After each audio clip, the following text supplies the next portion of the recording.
What's going on, Knicks fans? Welcome to another edition of Knicks Latest, your go-to YouTube channel for everything New York Knicks related. Make sure you hit that subscribe button.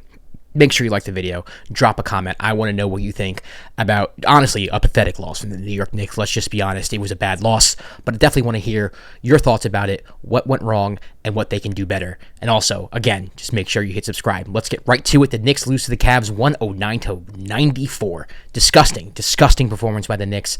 Honestly, you can argue probably their worst offensive performance of the year. You know, they did score less points than 94 a few times this year, but overall just could not get anything going on the offensive end, and that's where I'm going to start. You know, in the first quarter, the Cleveland Cavaliers played the defense that most teams play against the Knicks last year, and which gave the starting five a lot of problems last year, which had Tom Thibodeau, under fire for not switching out the starting five, and that's putting a big guy on Josh Hart and then putting him in the lane. And dare Josh Hart to beat them. He could not. He hit a three early, but outside of that, was missing everything from the three-point line. OG Anunoby had another offensive game, and when you have those two things combined, the Knicks really don't do well, right? You need Josh hitting threes, shooting threes, being confident, and not just doing that, getting offensive rebounds, pushing the break, having assists, being the pest that he is, and we have not seen that lately from Josh. That was nowhere to be found today. OG Anunoby, again, he's somebody who is looked at to be the third scorer on this team. Nowhere to be found today. And a lot of it, let's be honest, has to do with the fact that this New York Knicks team has to figure out how to get some type of movement in the half court. It can't just always be, maybe we set a high screen for Jalen Brunson and let him go to work. Maybe we do a high pick and roll with Jalen Brunson and let him go to work. That has not worked. And today, in a game where the Cavs stuck Dean Wade, who's 6'7", on Jalen Brunson, a lot of length, you had Dennis Schroeder, you had Keon Ellis, point of attack defense. Jalen had a hard time getting separation. What else was there? There was nothing else. The Knicks didn't really have anything else to go to today. Mike Brown came in. He was expected to pretty much change this offense, and he did in the beginning, but now we've kind of reverted back to Brunson ball, and that is a huge problem going forward. Defensively, brutal. The Cavs made an effort to pick on Jalen Brunson early and often, getting Jalen Brunson off switches, getting him in the pick and roll. They also made sure to get Karl-Anthony Towns as the dropper in the pick and roll so they can go off of that. Jared Allen with another fantastic game for the Cavs. He's been playing really well, especially since the acquisition of James Harden. Our help side defenders, to me, were the most disappointing because you know that they're going to pick on Jalen Brunson. You know they're going to pick on Karl-Anthony Towns. That's just what the scouting report is on the Knicks. A lot of times today, not to pick on the guy, but Josh Hart, again, caught napping in help defense. A lot of times it's Jalen Tyson going right by him, cut, dunk. Or he helps too much, skip pass, open three. Happened too often. OG Anunoby, same thing. The Knicks just did not bring it in any facet of the game today. In fact, the only Knick who I think played relatively well today was Mitchell Robinson, who came in the second quarter and pretty much changed the game from a momentum standpoint. The Knicks cut the lead to 1, but they were unable to make any serious threat outside of that. The Cavs finished the second quarter on a little bit of a run. At halftime, had a 6-point lead. And then from the third quarter on, it was all Cleveland Cavaliers basketball. The Knicks, again, a lot of Jalen Brunson dancing around, trying to get by his guy. Mike Brown's rotations, he brings in Diawara to try to get a spark off the bench. He can't hit a three. Jordan Clarkson at the end of the third quarter, but he doesn't play him much. The Knicks could not get anything going, and it was just a brutal night in Cleveland, a team who now the Knicks have the same record as. The Knicks hold the season series here 2-1, so if there's a tiebreaker at the end, it's going to go to New York, but a team in the Cavaliers that everybody thought was dead. Everybody had them just written off at the start of the year. They did not get off to a good start. They have not been relatively healthy. Now they're getting healthy. They add James Harden to their rotation, to their squad, and all of a sudden, aside from Detroit, you have another team you have to deal with now. And listen, I'm not going to sit here and say I don't think the Knicks on their best day can beat the Cavs. I do think they're a better team than the Cleveland Cavaliers when they're playing their best. The problem is, when are you playing your best? This Knicks team, much like last year, has trouble against some of the better teams in the league. Now, they've done a better job this year, right? They've won the NBA Cup. They have beaten teams that seem to be contenders so far. We've beaten the Celtics. They have beaten the Cavs twice. The Knicks have beaten the Nuggets.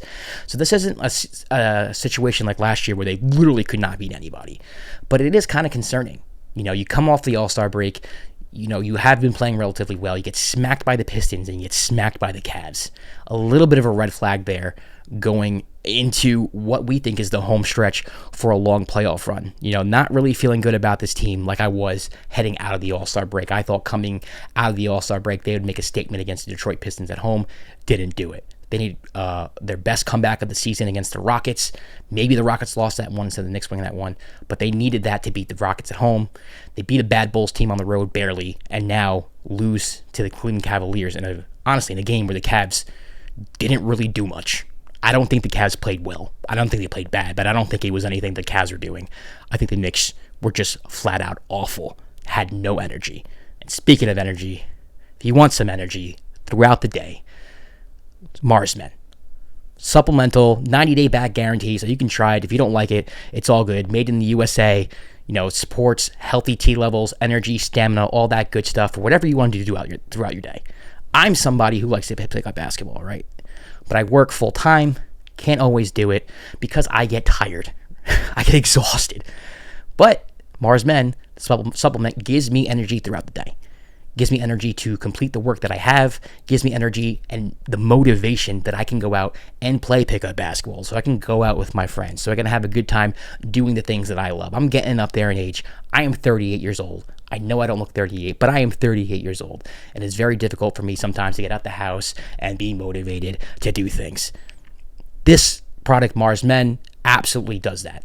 If you're somebody who likes to go to the gym, I know people who use it to go to the gym, stronger recovery, more consistent, and it's a more natural energy for you to use. And for a limited time, our guests get 50% off for life plus free shipping and 3 free gifts at mengotomars.com.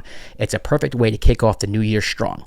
That's mengotomars.com for 50% off and 3 free gifts at checkout.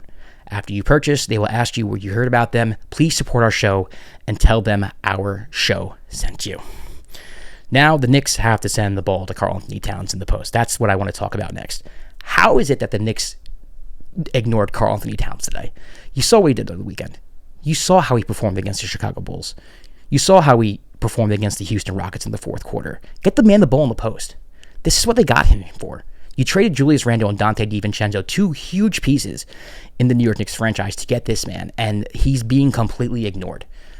You hire Mike Brown to do this, and there is just no action sent his way. It's mind-boggling. It makes absolutely no sense from a fan perspective and honestly from a basketball perspective. I understand you want to get him in the pick and roll Jalen Brunson, and I think that's fine.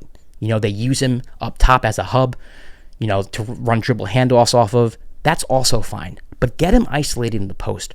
Run more plays for him. The Bulls used to run this play where Rudy Gobert would do back screen for Karl-Anthony Towns for 3 anytime a big was sagging off of him. Do that. Treat him like a guard. He's the best 3-point shooting big in NBA history. Top 2, top 3, however you want to put it. Treat him like a guard sometimes. Run different actions for him. You cannot expect to be consistent against the best teams in the league if you're ignoring your second best player, your second best offensive option. And this lies on Mike Brown. He's got to figure it out. This is not what they brought him in to do. They brought Mike Brown in to change up the offensive system so it's less Brunson-centric, so Karl-Anthony Towns can get involved, and so Mikal Bridges and other players can be attributing to the Knicks' success on the offensive end. Take the burden off Jalen, right? Well, if you're going to take the burden off Jalen, you can put it on somebody else, and that somebody else can be Karl-Anthony Towns. I can't say that I'm completely disappointed with Mike Brown. I think he's done some good things. I like the fact that he goes deep into the bench. He uses more players in the rotation, which is fine. Everybody's playing less minutes. But there hasn't seemed to be any type of chemistry developed with this team. And it's getting late. And that's what I thought we would see by now. They came into the season moving the basketball, running the basketball more, Jalen more off ball, and they've kind of gone away from that. So I think this is time for Mike Brown to kind of put his foot down and kind of stamp what the Knicks are going to be. And I do think that has to involve more Karl-Anthony Towns, more off-ball Jalen Brunson, more ball movement, because that's not what we're getting right now. Now, again, in the grand scheme of things, the Knicks have played better, but they're just not there yet. You lose to the Pistons in the embarrassing fashion. You lose to the Cavs in embarrassing fashion. At some point, you got to implement something. It can't be the same thing over and over and over again. So Let me know what you think about Mike Brown. Let me know what you think about Karl-Anthony Towns and how the Knicks can get him involved. Do you think this team has a high ceiling? I know it's easy to be down on a team after nights like this, but do you have faith that this team can reach the NBA Finals and maybe win it this year? Are we overreacting? Are we just in our feelings? Let me know what you think. Subscribe to the channel, like the video. I'll catch you tomorrow for another episode of Knicks Latest. Peace.